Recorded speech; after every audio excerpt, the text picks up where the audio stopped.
Hello friends, मैं अर्जुन सिंह आपका स्वागत करता हूं आपके अपने यूट्यूब चैनल रोज़गार की तरफ में।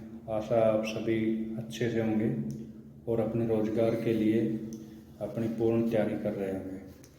आज हम आपको जानकारी देंगे कोचिन शिपयार्ड लिमिटेड के बारे में, जिसमें बहुत सी अच्छी टेक्निकल और नॉन टेक्निकल पोस्ट आई हुई हैं। तो जानकारी के लिए आगे बढ़ते हैं। तो ये हैं आपके लिए कोचिन शिपयार्ड लिमिटेड के बारे में जानकारी। यह एक government of India enterprises company है जो मिनी रतन कंपनी के ग्रुप में आती है और ministry of ports, shipping and waterways के अंडर में काम करती है। इसमें जो रिक्रूटमेंट आई है, जो ऑनलाइन रिक्रूटमेंट है और ये वर्कमैन कैटेगरी की है। इसमें आपको रिक्रूटमेंट के बारे में बता दें तो आपकी सीनियर शिप ड्राफ्ट्समैन की रिक्रूटमेंट है, जिसमें आपके मैकेनिकल, इलेक्ट्रिकल, इलेक्ट्रॉनिक्स, इंस्ट्रूमेंट्स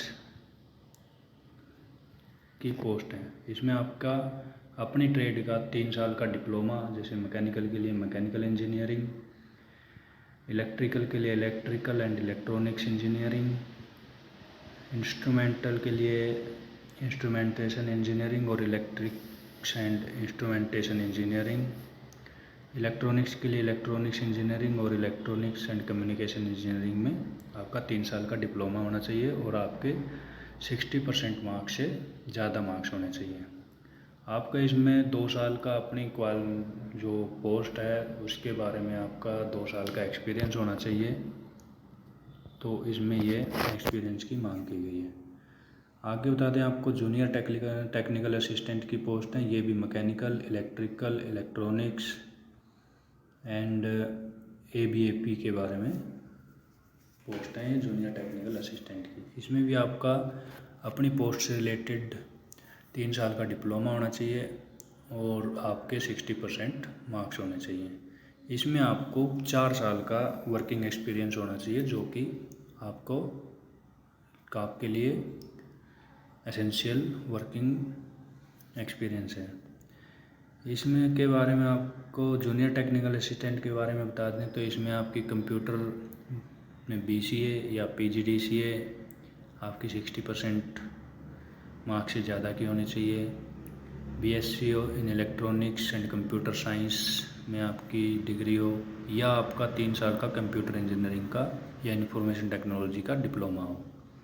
इसमें आपकी 4 साल की पोस्ट क्वालिफिकेशन वर्किंग एक्सपीरियंस होना चाहिए। आगे आपकी पोस्ट है लेबोरेटरी असिस्टेंट। ये भी आपकी मैकेनिकल और केमिकल ट्रेड में है। इसमें आपका मैकेनिकल में 3 साल का डिप्लोमा, मैकेनिकल इंजीनियरिंग और मेटालर्जिकल इंजीनियरिंग में 60% मार्क्स के साथ होना चाहिए। केमिकल के लिए आपका BSc इन केमिकल होना चाहिए 60% मार्क्स के साथ, और इसमें भी आपकी 4 साल का पोस्ट क्वालिफिकेशन एक्सपीरियंस होना चाहिए। उसके बाद आपकी पोस्ट है स्टोर कीपर। इसमें आपका ग्रेजुएशन और मटेरियल मैनेजमेंट का डिप्लोमा होना चाहिए, या आपके पास इंजीनियरिंग का डिप्लोमा होना चाहिए जो कि मैकेनिकल और इलेक्ट्रिकल में हो। इसमें भी आपकी 4 साल का एक्सपीरियंस मांगा गया है।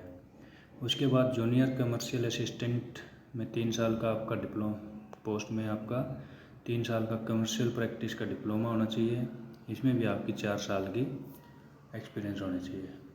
असिस्टेंट की पोस्ट के लिए आपको बता दें कि इसमें बैचलर डिग्री आर्ट्स, साइंस या कॉमर्स से आपकी बैचलर डिग्री होनी चाहिए, या आपके पास कंप्यूटर एप्लीकेशन या बिजनेस एडमिनिस्ट्रेशन में डिग्री होनी चाहिए। इसमें भी आपकी 4 साल की एक्सपीरियंस मांगी गई है। उसके बाद आपको बता दें वेल्डर कम फिटर में आपकी वेल्डर, गैस वेल्डर या इलेक्ट्रिक्स में आपकी ITI होनी चाहिए, जो कि नेशनल ट्रेड सर्टिफिकेट के साथ होती है, और आपको ट्रेड अप्रेंटिस का आपका सर्टिफिकेट होना चाहिए। इसमें आपकी 5 साल की पोस्ट क्वालिफिकेशन एक्सपीरियंस की मांग की गई है। उसके बाद है वेल्डर कम फिटर, इसमें प्लम्बर है। इसमें आपका ITI में प्लम्बर या पाइप फिटर का डिप्लोमा और उसके साथ साथ आपका अप्रेंटिस सर्टिफिकेट होना चाहिए। इसमें भी आपकी 5 साल की एक्सपीरियंस मांगी गई है। वेल्डर कम फिटर में आपका मैकेनिक मोटर या फिर आपका मैकेनिक डीजल में आपका ITI और ट्रेड अप्रेंटिस सर्टिफिकेट होना चाहिए और 5 साल का एक्सपीरियंस होना चाहिए। वेल्डर कम फिटर में आपका इसमें फिटर ट्रेड में आपकी ITI और ट्रेड सर्टिफिकेट होना चाहिए और 5 साल का एक्सपीरियंस होना चाहिए। उसके बाद आपका वेल्डर कम फिटर, इसमें शीट मेटल वर्क का काम है। इसमें आपका शीट मेटल वर्क में ITI और ट्रेड अप्रेंटिस सर्टिफिकेट के साथ साथ 5 साल का एक्सपीरियंस ज़रूरी है। आगे आपकी फिटर जो इलेक्ट्रिकल है, इसमें आपका इलेक्ट्रीशियन में ITI सर्टिफिकेट होना चाहिए, ट्रेड अप्रेंटिस सर्टिफिकेट होना चाहिए। ये भी आपका 5 साल का एक्सपीरियंस के साथ मांगी गई है। फिटर इलेक्ट्रॉनिक्स में आपकी इलेक्ट्रॉनिक्स मैकेनिक में आपका ट्रेड अप्रेंटिस सर्टिफिकेट और ITI होनी चाहिए और 5 साल का एक्सपीरियंस ज़रूरी है। उसके बाद लास्ट पोस्ट आपकी शिपराइट वुड, इसमें आपकी शिपराइट वुड यानी कि कारपेंटर में आपकी ITI और अप्रेंटिस सर्टिफिकेट के साथ साथ 5 साल का आपका एक्सपीरियंस होना चाहिए। ये थी पोस्ट की जानकारी। अब आपको बता देते हैं कि इसकी इम्पोर्टेंट डेट कौन सी है। आप इसको 14 मई से लेकर के 6 जून तक ऑनलाइन एप्लीकेशन के द्वारा अप्लाई कर सकते हैं, यानी कि 6 जून 2022 इसकी लास्ट डेट है। आपको बता दें कि जो मैंने पोस्ट बताई है उसमें पोस्ट नंबर 1 से लेके आपकी पोस्ट नंबर 12 तक आपकी पे स्केल्स W7 के अंतर्गत आएंगी और आपकी पोस्ट नंबर 13 से लेकर पोस्ट नंबर 21 तक आपकी पे स्केल W6 के अंतर्गत आएंगी। पे स्केल W7 और W6 के बारे में आपको जानकारी दे दें तो W6 में आपकी बेसिक पे स्टार्ट होगी 22,500 से।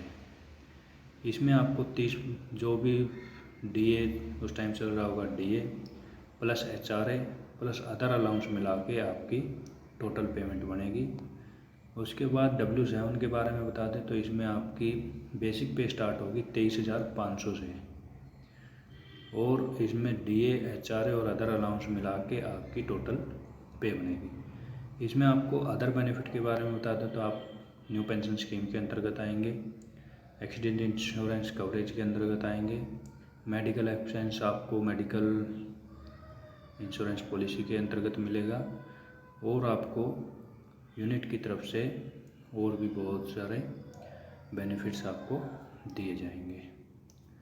इसके बाद आपको जानकारी दे दें कि एज लिमिट आपकी सभी पोस्ट के लिए प्रिस्क्राइब की गई है कि 35 साल से ज़्यादा नहीं होनी चाहिए। इसमें आपका बता दें कि 7 जून 1987 से पहले के आप बोर्न नहीं होने चाहिए। उसके बाद ये जनरल कैटेगरी के लिए है। उसके बाद जैसे SC ST OBC कैटेगरी के लिए आपकी एज लिमिट अलग अलग होगी।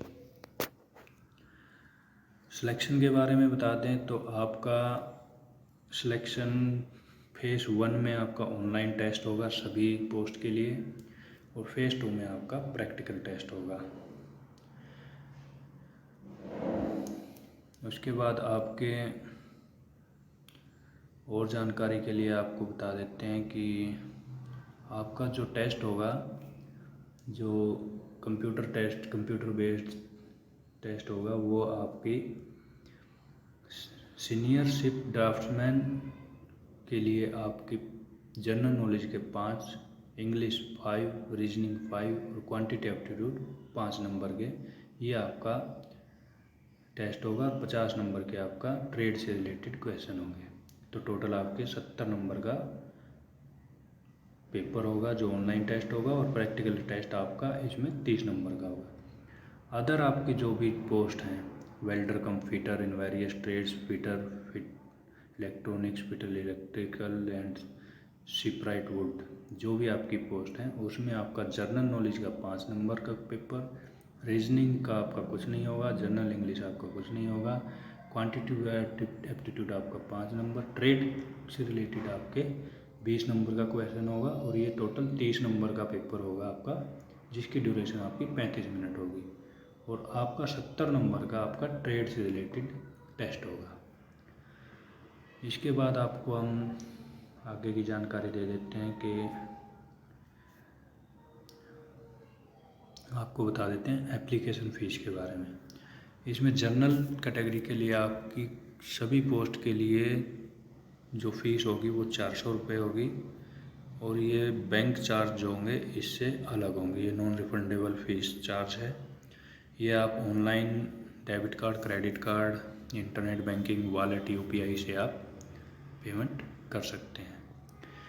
आपको इसके बारे में बता दें कि schedule caste, schedule tribe, person with disability के लिए आपकी फ़ीस एग्जम्पशन होगी। इसमें आपकी कोई फ़ीस नहीं आपको देनी पड़ेगी। ये थी कोचिन शिपयार्ड लिमिटेड के बारे में जानकारी। तो दोस्तों, आपको जानकारी कैसी लगी इसके बारे में आप कमेंट बॉक्स में कमेंट कर सकते हैं।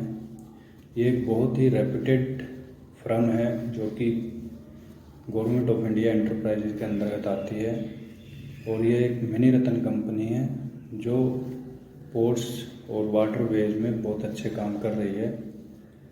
इसमें आपकी जो पोस्ट हैं वो बहुत अच्छी हैं। इसमें अप्लाई करके आप एक अच्छी पोस्ट प्राप्त कर सकते हैं। आपको कोई भी अगर आपकी क्वेरी है किसी विषय से रिलेटेड, तो आप कमेंट बॉक्स में कमेंट कर सकते हैं।